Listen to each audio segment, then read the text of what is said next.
Hola, hola, bienvenidas y bienvenidos a Aprende en Casa, un espacio en el que vamos a poder aprender y divertirnos desde nuestros hogares. Y el día de hoy iniciamos una sesión más de Historia de Cuarto Grado junto con la maestra Noemi Juárez, a quien saludo con muchísimo gusto. Maestra, bienvenida, ¿cómo estás? Muy bien, Jenny, muchas gracias. Y vamos a tener el gusto de estar con ustedes en una clase más de Historia. ¿Ya están listos?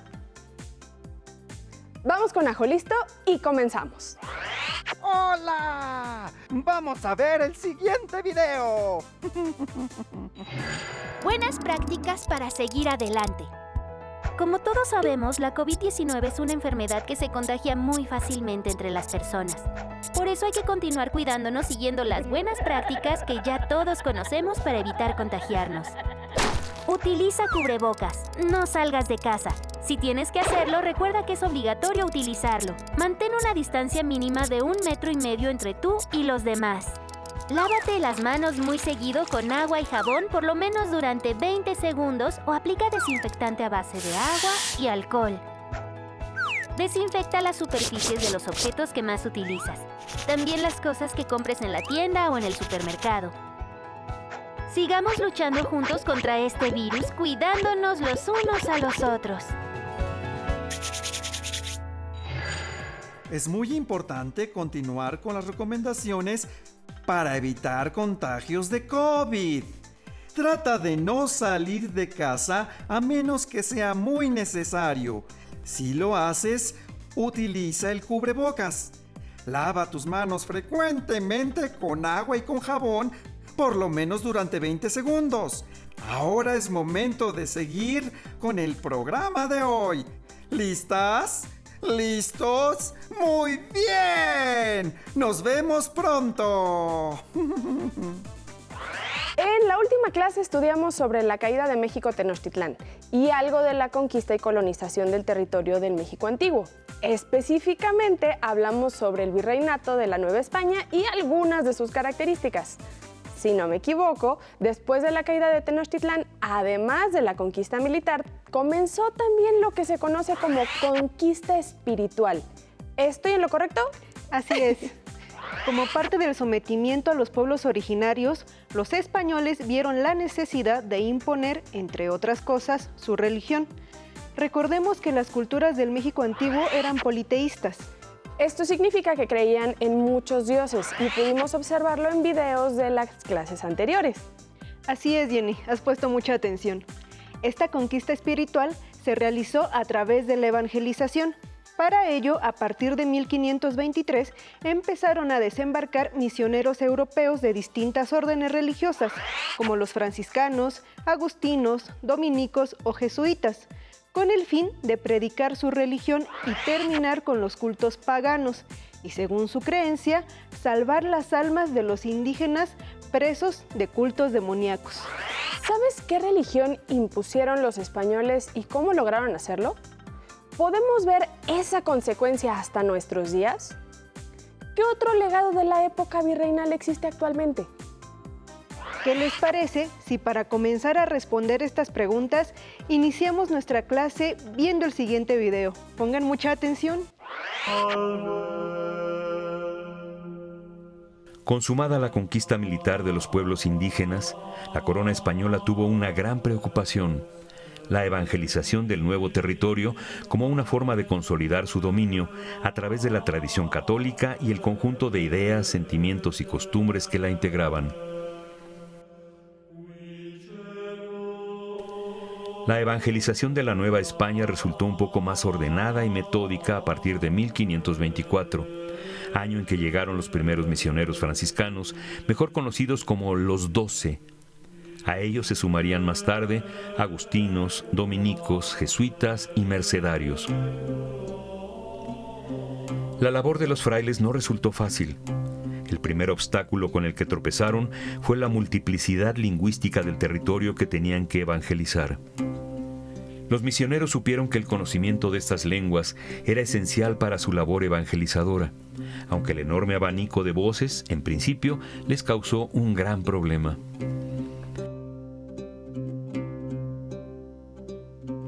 Los primeros intentos de comunicación resultaron muchas veces infructuosos e incluso cómicos, como la predicación mediante señas, que solo traía más confusiones. También lo intentaron con intérpretes, quienes las más de las veces distorsionaban la información, pues por ejemplo, la confesión resultaba odiosa y molesta a través de un intérprete. Más acertada fue la elaboración de unos librillos para la enseñanza del cristianismo, adaptando el método indígena de pinturas con un texto explicativo en náhuatl.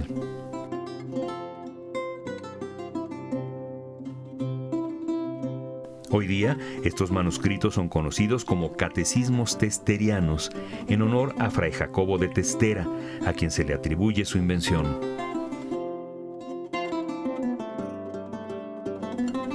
Otro procedimiento empleado por los evangelizadores consistió en escribir un breve sermón en castellano que se hacía traducir por algún intérprete. Enseguida, el fraile lo aprendía de memoria y lo declamaba ante los indios. Pronto tuvieron que renunciar a estos sistemas y concentrarse en el estudio de las lenguas vernáculas, principalmente el náhuatl. Para llevar la palabra de Dios a cada rincón, fue necesario poner libros en las manos de los religiosos, ya sea para que estudiaran las lenguas, para predicar la doctrina cristiana y para administrar los sacramentos. De ello nacen dos categorías de obras: los vocabularios y artes de la lengua, como llamaban antes a las gramáticas, y por otra parte, catecismos, sermonarios, confesionarios y evangeliarios. Siendo estos documentos instrumentos de trabajo cotidiano, no se prestó cuidado en conservarlos, por lo que la mayoría desaparecieron sin pasar por la imprenta, y algunos que tuvieron este privilegio inmediatamente fueron vetados y destruidos por el Santo Oficio. El material que sobrevive hoy día es escaso, considerado de valor inestimable y objeto de estudio para lingüistas y otros científicos sociales, pues en ellos se asienta un testimonio más del proceso de mestizaje que conformó a la nación mexicana. Pues definitivamente se encontraron con muchos inconvenientes para lograr su propósito evangelizador. La barrera del idioma, por ejemplo, fue un gran reto para estos frailes. Pero también hay que reconocer que fueron creativos para tratar de solucionarlo, como vimos en el video, primero a base de señas. Después, tuvieron que estudiar las diferentes lenguas para implementar diversos instrumentos que facilitaran la predicación. La imposición de la religión católica al transmitirles los valores y creencias de la Europa católica fue una de las principales formas para tener mayor control sobre la población originaria. Sin embargo, hay que reconocer que al principio algunos religiosos protegieron a los indígenas de los abusos de los conquistadores y encomenderos. Podemos ver esa herencia en la actualidad, pues la mayor parte de los mexicanos practicamos la religión católica. Hoy en día, aunque, bueno, ya no es la única. Maestra, me surge por aquí una duda. ¿Qué tan importante era la religión durante los 3 siglos que dominó la corona española? Qué buena pregunta, Jenny. Definitivamente era muy importante en la vida cotidiana para la sociedad novohispana después de la conquista. El curso de los festejos seguía el calendario religioso, pues las grandes fiestas de los pueblos se hacían en honor a los santos, a la Virgen y a Jesucristo. Los acontecimientos más importantes de las familias eran los bautizos, las bodas y las defunciones. Pero, ¿qué te parece si dejamos que el historiador Antonio Rubial nos lo cuente? Sí, vamos a verlo. La Virgen de Guadalupe es una imagen de los conquistadores, la Guadalupe de Extremadura, no es una imagen indígena. Los indígenas se la apropian, los primeros que comienzan a generar el culto son los habitantes españoles de la ciudad, que ven en Guadalupe a la Guadalupe extremeña. La religión moldeaba prácticamente todos los valores de la vida, éticos, estéticos. Los conceptos de verdad o falsedad estaban regidos por la religión, no solamente en Nueva España, sino en todas las sociedades que se denominan de antiguo régimen. En política existía la idea de que el monarca estaba en su posición a raíz de que Dios le había dado este poder y por lo tanto debía gobernar de acuerdo con los principios religiosos. Igual pasaba con la economía. Una buena parte de los recursos económicos van destinados a obras de la iglesia, templos, a conventos, a la beneficencia. En aquella época se consideraba caridad e iban destinadas a la salvación eterna. El ayuno modelaba prácticamente todo el consumo de alimentos en el año. Durante la Cuaresma no se podía consumir carne, solamente se vendía pescado o productos no cárnicos. Todo esto obviamente influía en la economía. Y vamos a la sociedad y a la cultura, pues la presencia religiosa es absoluta. Los conventos eran los centros a través de los cuales se distribuía el agua. Las calles se llamaban con el nombre de los conventos o de las iglesias. El nacimiento, el matrimonio, la muerte estaban condicionados por sacramentos eclesiásticos. La iglesia era la única que llevaba registros de población. Se llevaban registros parroquiales. No podemos separar el proceso imperial de expansión de la época de Carlos V del proceso económico de expansión comercial y de la búsqueda de metales del proceso evangelizador. Todo formaba una misma unidad. Cuando llegan los frailes, las tres órdenes, llegan como emisarios del rey y el rey les paga por esto.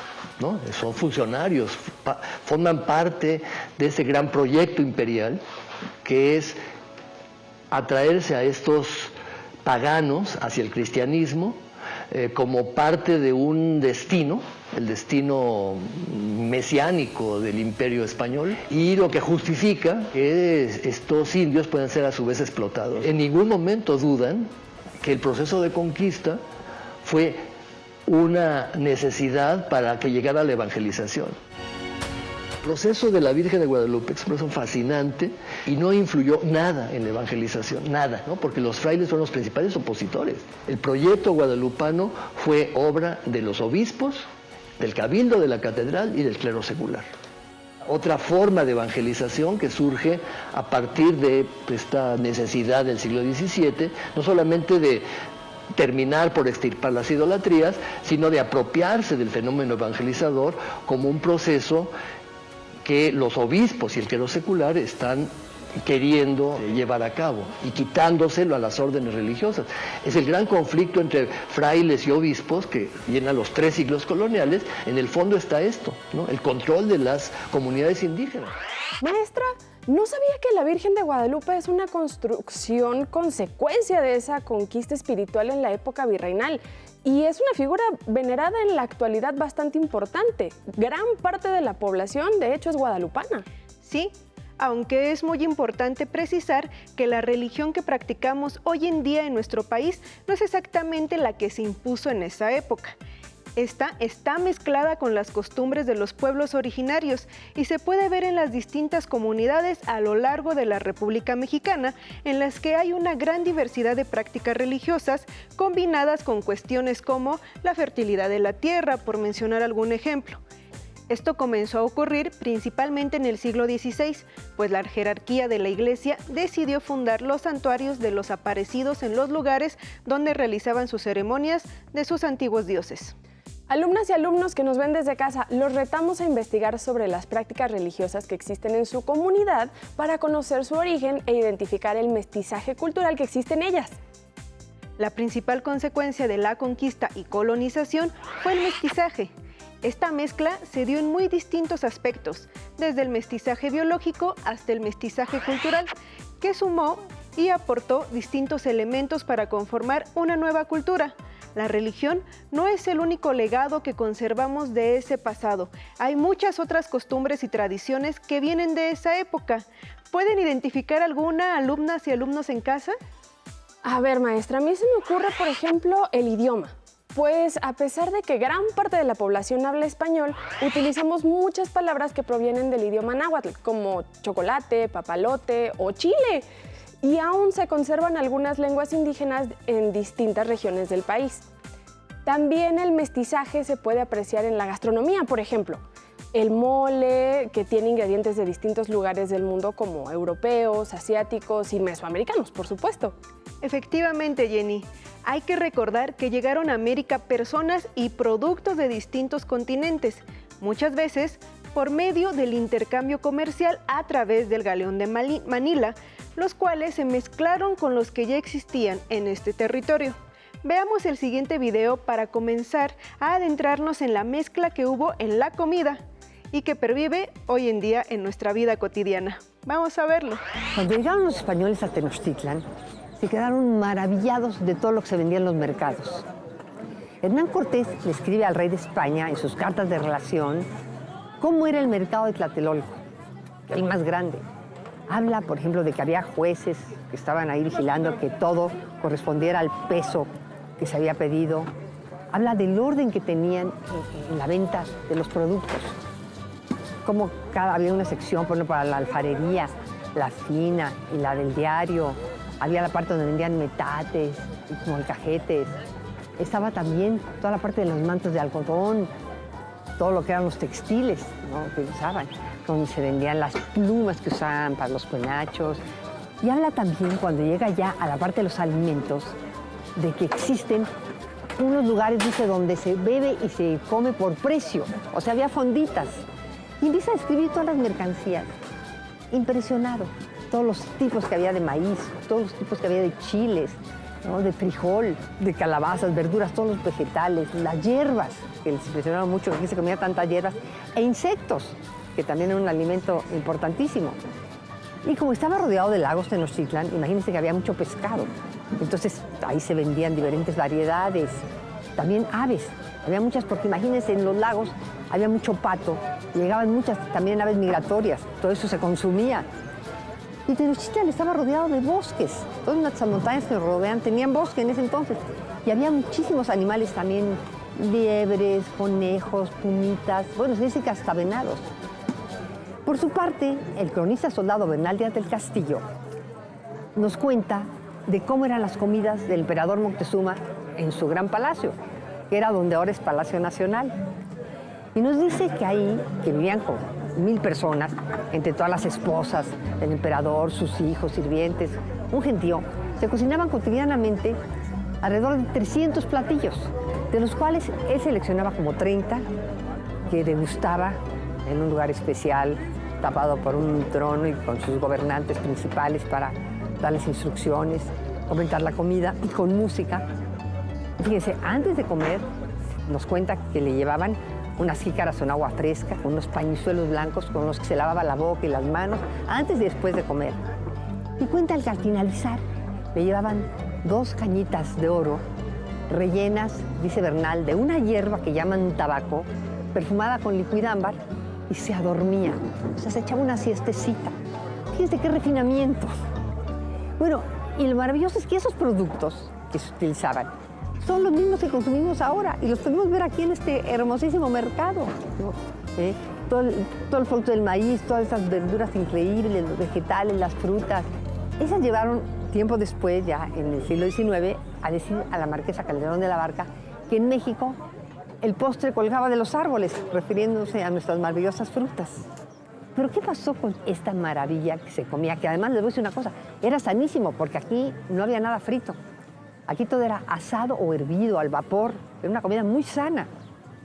¿Y qué sucedió después de la conquista? Eso se los voy a platicar en otro espacio.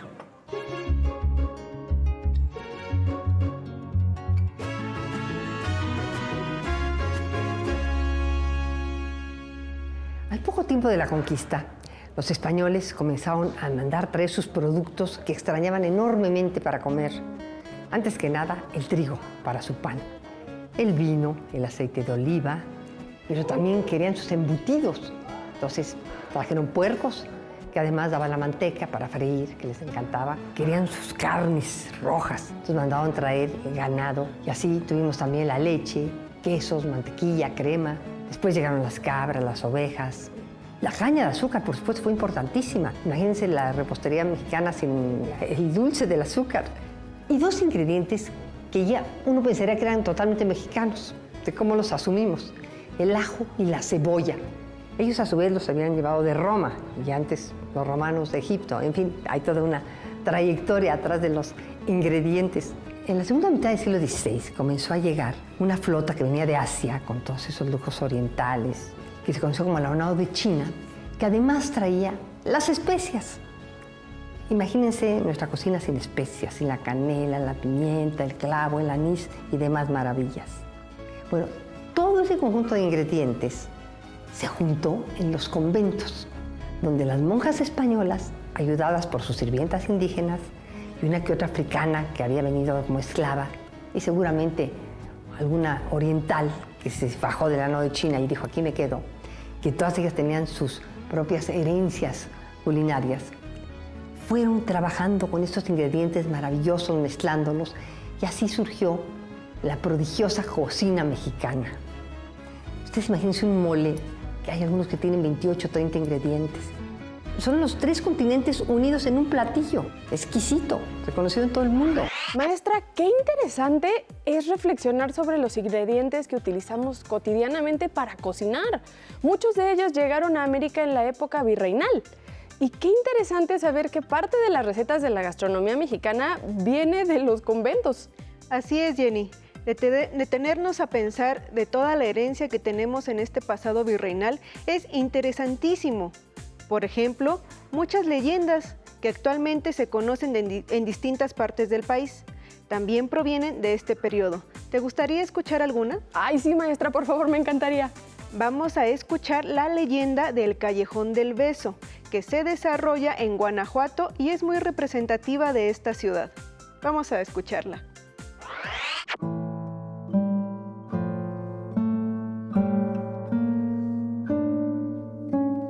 Lo que voy a contar a ustedes presenta tristes pasajes en el tierno amor que se profesaban 2 jóvenes, Ana y Carlos. Ella, hermosa y lista, cerca de los 20 años, era curiosa y única hija. Él, apuesto, como de 25 años, alto y de tez morena, adornado de las mejores cualidades, como la de no adolecer de ningún vicio y dedicarse con empeño a cumplir con el trabajo que su tío, el escribano, le proporcionaba en su oficina, estimulado además con la promesa de que a la muerte de éste heredaría la escribanía. En estas condiciones conoció a doña Ana, casualmente, y como afirman algunos cuentistas, tan pronto se miraron, un lazo amoroso unió a ambos. Carlos, a partir de ese momento, pasó con frecuencia por la casa de doña Ana, en los atardeceres, porque era la hora en que salía de su trabajo. Y ella, con el mismo afán de verlo, se situaba en el balcón, con grandes y expresivos ojos negros, luciendo un bellísimo y auténtico mantón de Manila que su padre le había obsequiado. Así transcurrieron varias semanas, hasta que él se atrevió a saludarla, y la joven le correspondió con una amable inclinación de cabeza. Al día siguiente se inició la plática, titubeante al principio, pero cordial. Así empezó su noviazgo, y más tarde, como correspondía a aquellos enamorados, acompañaban su charla de dulces frases. Rápido pasaron las semanas y los meses, envueltos en las halagüeñas esperanzas de realizar pronto sus dorados sueños ante el altar, contando con la venia de la madre de ella, doña Matilde, digna y virtuosa matrona que había aceptado con buenos ojos las relaciones de su hija con aquel joven de irreprochable conducta, aunque de escasos recursos económicos. Sin embargo, tenía la oposición del padre, que tenía planeado casarla con un amigo suyo, potentado, residente de la península, a quien Ana jamás había visto. Tal circunstancia hizo pensar a doña Matilde que aquellas pretensiones no tenían más fuerza que las de un vago proyecto, y de acuerdo con los jóvenes, juzgó pertinente comunicarle al padre aquellas relaciones que no habían pasado de meros coloquios al pie de la ventana de su casa. En cierta ocasión, el padre sorprendió a los jóvenes en amena charla, y después de haber denostado a Carlos severamente, le prohibió que volviera a hablarle a su hija. por cuanto a ésta la amenazó que de continuar aquellas relaciones la recluiría en un convento. No obstante, ninguno de los dos amantes quedó conforme con la actitud irascible del padre, y Carlos decidió reanudar sus relaciones a espaldas de aquel. Ideó, pues, alquilar una habitación en una casa situada frente a la de su novia, en donde había una especie de postigo a la altura de la ventana, por donde él podía hablar libremente con ella sin ser advertido y fraguar algún plan que llegara a ablandar la voluntad del obstinado padre. Así pasaron las semanas, ocultando su noviazgo a la luz del día y solo viéndose a altas horas de la noche, desde la ventana de la joven y el escondrijo de él, cuando el padre de la doncella estaba entregado al sueño.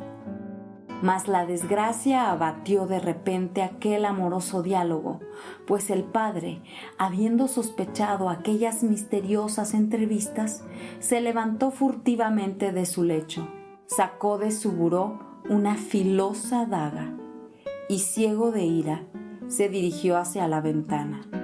Se le interpuso en el camino su esposa tratando de disuadirlo, mas él violentó la escena y llegó hasta donde estaba la joven, quien al ser sorprendida, consternada, pretendió dar una explicación sin que le diera tiempo, pues el padre le clavó en mitad del pecho aquella aguda arma. Ana quedó moribunda, boca arriba en el pretil de la ventana e inclinada levemente a un costado, con un brazo caído hacia el callejón. En ese momento, la plateada luz de la luna alumbró tan dramático cuadro, y se vio cómo el joven amante, conturbado por el más intenso dolor, tomó ansioso y efusivo la blanquísima mano de la novia y le imprimió un tierno beso. 2 ardientes lágrimas humedecieron aquella azucena marchita. Desde entonces se le llamó a esta callecita el Callejón del Beso.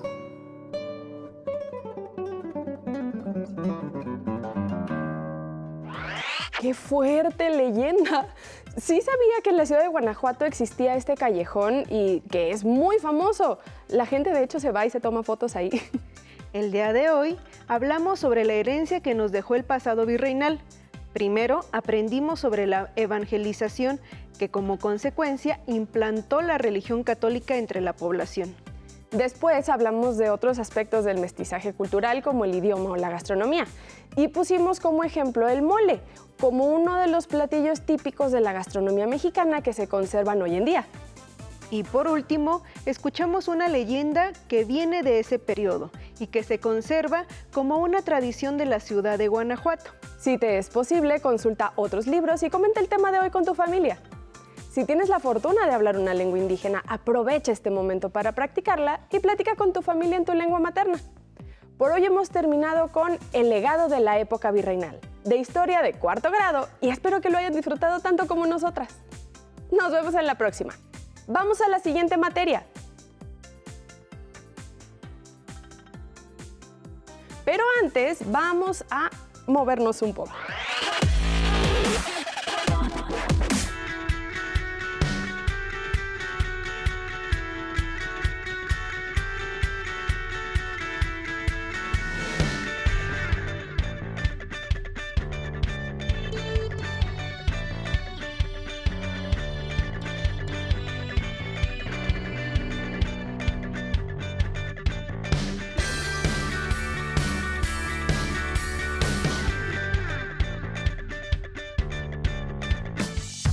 Si no tienes el libro de texto o necesitas ayuda para responder las preguntas, contáctanos.